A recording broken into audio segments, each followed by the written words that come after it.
Post-Traumatic Stress Disorder. Post-Traumatic Stress Disorder biasanya disebut dengan PTSD.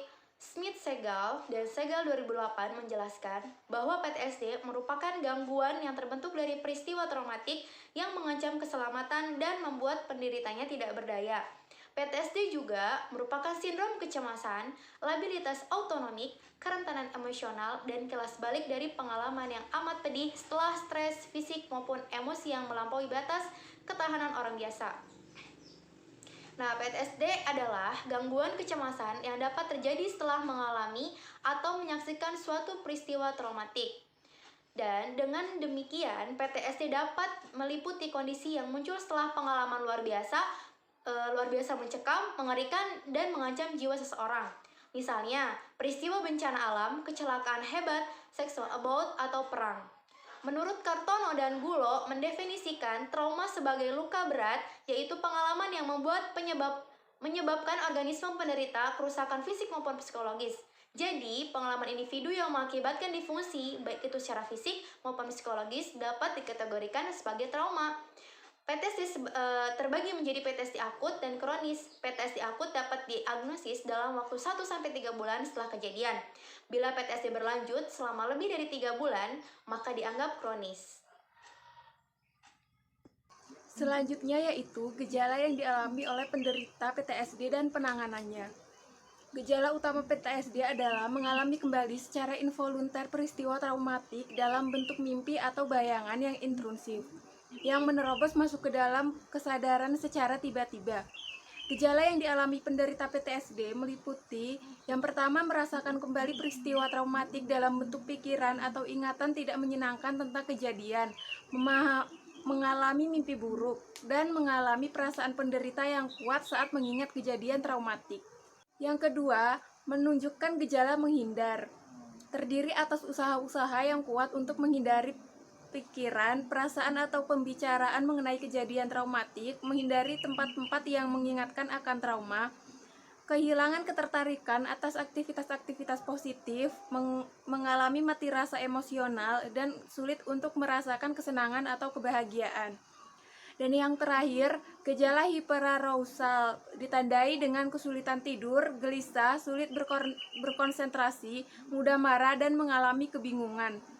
Gejala yang dialami oleh penderita PTSD dapat berlangsung dalam jangka waktu lama.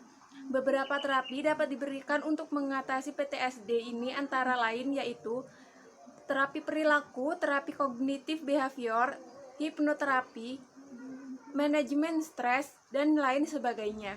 Lain yaitu mengurangi respon emosional, mendorong pengingatan kembali dan berdamai dengan peristiwa itu, mengembangkan strategi coping yang lebih efektif, serta membantu masalah residual. Faktor-faktor yang mempengaruhi post-traumatic stress disorder adalah individu yang mempunyai kecenderungan mengalami post-traumatic stress disorder dipengaruhi oleh dua faktor, yaitu ada faktor internal dan eksternal. Faktor internal adalah faktor dalam diri individu yang berpengaruh dalam hubungannya dengan post-traumatic stress disorder. Sedangkan faktor eksternal adalah faktor dari luar diri individu yang mempunyai peran terhadap kemungkinan individu mengalami post-traumatic stress disorder tersebut. Faktor internal menurut National Institute of Mental Health mengemukakan bahwa faktor fisik dan psikologis merupakan sesuatu yang saling berhubungan dan mempengaruhi satu sama lain, dan mengatakan bahwa sistem limbik merupakan serangkaian hubungan internal dari struktur otak yang berbentuk sirkuit dan mempunyai fungsi utama dalam motivasi dan emosi. Faktor eksternal menurut Boulware, post-traumatic stress disorder dapat terjadi setelah peristiwa traumatik yang besar, baik secara emosional maupun secara fisik. Sehingga faktor eksternal yang mempengaruhi kecenderungan post-traumatic stress disorder adalah tingkat keseriusan stresor.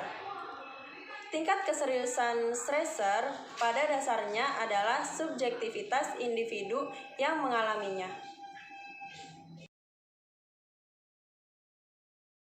Baik teman-teman, setelah kita mengetahui pengertian dari PTSD, gejala-gejala PTSD dan juga faktor-faktor dari PTSD, sekarang kita akan membahas pertanyaan-pertanyaan dari teman-teman yang ada di Google Classroom.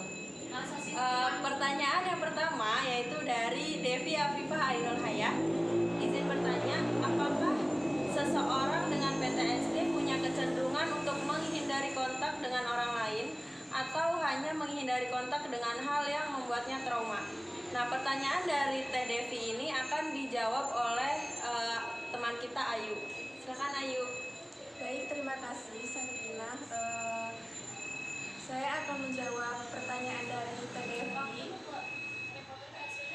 Jawabannya, menurut pemahaman saya, seseorang yang terkena PTSD ini ia cenderung menghindari kontak dengan hal-hal yang membuatnya trauma saja, seperti pengertian PTSD sendiri. PTSD ini sebuah gangguan berupa kecemasan yang timbul setelah seseorang mengalami peristiwa yang mengancam jiwa dan psikisnya. Jadi setelah ia mengalami peristiwa yang membuatnya trauma, ia tidak akan mendekati hal tersebut yang sudah membuatnya trauma. Sudah cukup. Oke, ada pertanyaan satu lagi dari teman kita yaitu dari Nada Nur Fazriyah. Izin bertanya, dalam contoh peristiwa peperangan, tentunya tidak semua elemen yang terlibat dalam perang itu mengalami PTSD ini. Ada yang trauma, ada juga yang merasa nggak apa-apa. Nah, malah kebanyakan para pelaku sejarah yang terlibat peperangan itu menceritakan masa-masa itu. Nah, pertanyaannya, kenapa hal itu bisa terjadi? Pertanyaan ini akan dijawab oleh teman kita, yaitu Saudari Iim. Silakan Iim. Oke, terima kasih sebelumnya buat Fatima. Saya ingin coba menjawab pertanyaan dari Nada. Jadi jawabannya itu kemungkinan ya, karena orang yang seperti tadi itu berkemungkinan dia itu sangat menikmati dalam peperangannya gitu kan. Nah jadi mentalnya tuh ya biasa aja gitu, nggak terkena walaupun dalam peperangannya sehebat apapun itu kejadiannya gitu kan. Jadi kalau misalkan mentalnya dia nggak terganggu ya biasa aja gitu, nggak terkena gangguan PTSD ini. Nah terus juga jadi bisa jadi itu semua orang dari segala usia dapat mengalami gangguan stres pasca trauma. Namun hanya beberapa faktor aja dapat membuat seseorang lebih mungkin mengembangkan PTSD-nya, gitu sih. Nah, terus di sini kan ada tambahan ya dari saudari Fitri Maulida. Jadi katanya orang yang mengalami PTSD itu biasanya saat peperangan ia kan akan kehilangan sesuatu atau seseorang yang dia sayangi atau yang amat berharga. Misal ketika orang itu sedang berada di medan perang, ia kehilangan salah satu anggota keluarganya di sana, ia kehilangan orang yang ia sayang. Nah, itu bisa jadi salah satu faktor orang yang mengidap PTSD. Jadi bisa jadi orang yang mengidap PTSD itu dari keluarganya gitu loh, karena keluarga yang terlibat itu dia kan meninggal gitu kan karena terlibat dari peperangannya. Nah, terus kalau pada saat medan perang tidak terjadi apa-apa atau tidak ada peristiwa yang menyakitkan, ya kemungkinan tidak akan terjadi karena PTSD. Kurang lebihnya begitu. Oke, mungkin kira-kira dari pembahasan pertanyaan-pertanyaan yang ada di Google Classroom cukup segitu aja ya teman-teman. Ya. Nanti kita lanjut ke soal-soal yang udah kita bikin.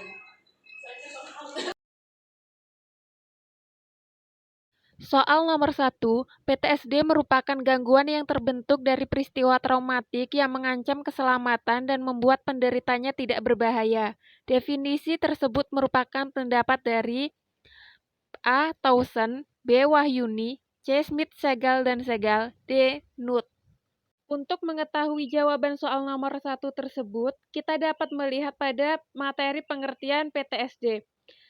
Nah, jawabannya ada pada paragraf pertama, yaitu Smith, Segal, dan Segal. Soal nomor 2, faktor-faktor yang mempengaruhi PTSD yaitu A. Faktor internal, B. Faktor lingkungan, C. Faktor gaya hidup, D. Faktor internal dan faktor eksternal. Seperti yang sudah dijelaskan oleh Saudari Sakinah, atau kita dapat melihat materi pada faktor-faktor yang mempengaruhi PTSD. Nah, faktor-faktor yang mempengaruhi PTSD ada dua, yaitu faktor internal dan faktor eksternal. Soal nomor 3, Yang tidak termasuk dalam gejala-gejala yang dialami oleh penderita PTSD adalah A. Mengalami perasaan menderita yang kuat saat mengingat kejadian traumatik. B. Mengurangi respon emosional. C. Gejala hiperarousal yang ditandai dengan kesulitan tidur, gelisah, sulit berkonsentrasi, mudah marah dan mengalami kebingungan. D. Merasakan kembali peristiwa traumatik dalam bentuk pikiran atau ingatan tidak menyenangkan tentang kejadian. Untuk mengetahui jawaban soal nomor 3, kita dapat melihat materi gejala yang dialami oleh penderita PTSD. Nah, yang tidak termasuk gejala yang dialami oleh penderita PTSD adalah poin B, yaitu mengurangi respon emosional. Karena mengurangi respon emosional adalah termasuk bentuk-bentuk penanganan terhadap yang mengalami PTSD. Soal berikutnya, ada beberapa terapi yang diberikan untuk mengatasi PTSD, diantaranya adalah A. Terapi manajemen stres, B. Terapi hipnoterapi, C. Terapi kognitif behavioral, D. Semuanya benar. Jawabannya adalah D. Semuanya benar, karena dapat kita lihat pada materi bahwa terapi manajemen stres, terapi kognitif behavioral, dan terapi hipnoterapi adalah termasuk terapi yang dapat diberikan untuk mengatasi PTSD. Soal yang terakhir, mengurangi respon emosional, mendorong pengingatan kembali dan berdamai dengan peristiwa itu, mengembangkan strategi coping yang lebih efektif, serta membantu masalah residual. Hal ini termasuk dalam A. Langkah-langkah penanganan dalam PTSD, B. Macam-macam PTSD, C. Gejala PTSD, D. Pengertian PTSD. Dapat kita ketahui bahwasannya mengurangi respon emosional, mendorong pengingatan kembali dan berdamai dengan peristiwa itu, mengembangkan strategi coping yang lebih efektif, serta membantu masalah residual adalah termasuk langkah-langkah penanganan terhadap yang mengalami PTSD.